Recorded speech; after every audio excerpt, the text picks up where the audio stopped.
and that's the only one she'll do. And you know, when Biden came out with a brilliant idea to have a debate, how did that work out for him? Not so good.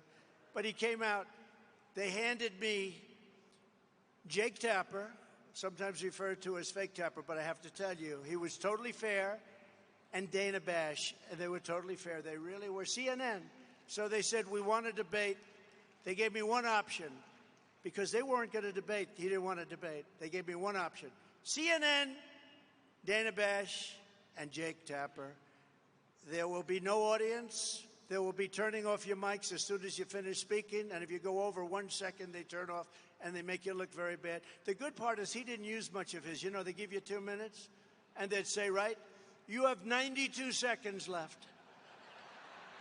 And I kept saying, I'll take it. Can I have it? I want it. I want the 92 seconds at this. And then they'd do another one. You have 37 seconds left. That's a lot, you know, when you're up there, 37 seconds.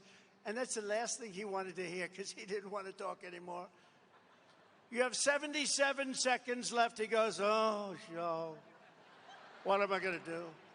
This is who our president was. And now we have somebody that's worse, in my opinion, worse. You have to remember, they said that he couldn't beat me now. I mean, after the debate, he was down, way down in the polls. They didn't even want to show the polls. They said he's not going to win. So they said, we're going to take him out and we're going to put somebody new in. This never happened to anybody before. We spent $100 million fighting crooked Joe Biden. And then all of a sudden they decide to take him out and put somebody else in. She never got one vote. She was the first loser in the primaries. You know, she ran against Joe Biden and everybody else. I think they had like 16 people running. She never made Iowa the first state. I love Iowa. You know why I love it? Because I win it every single time with the farmers. We win it. But she never made Iowa. She was the first one to quit. And now, and stupid, honestly, she was the nastiest to him, too. And then he picked her. I couldn't believe it. And she was part of the cabal that got him out. You know, they got him out. They said, we'll do it the nice way, or we'll do it the hard way, Joe.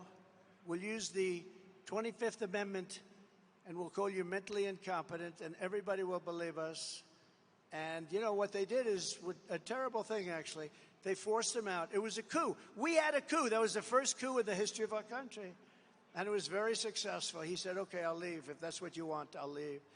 And now he's seeing what the competition is. I hear he's going to make a comeback at the Democrat convention. He's going to walk into the room and he's going to say, I want my presidency back. I want another chance to debate Trump. I want another chance. But I handed Kamala and Crooked Joe a surging economy with no inflation. We had no inflation. We had nothing. We had the greatest economy in the history of the world. True. Their radical socialist lunacy turned it into a failing economy with the worst inflation in probably 70 years. You know, they say 47. I don't believe 47. I think it's much more. I handed her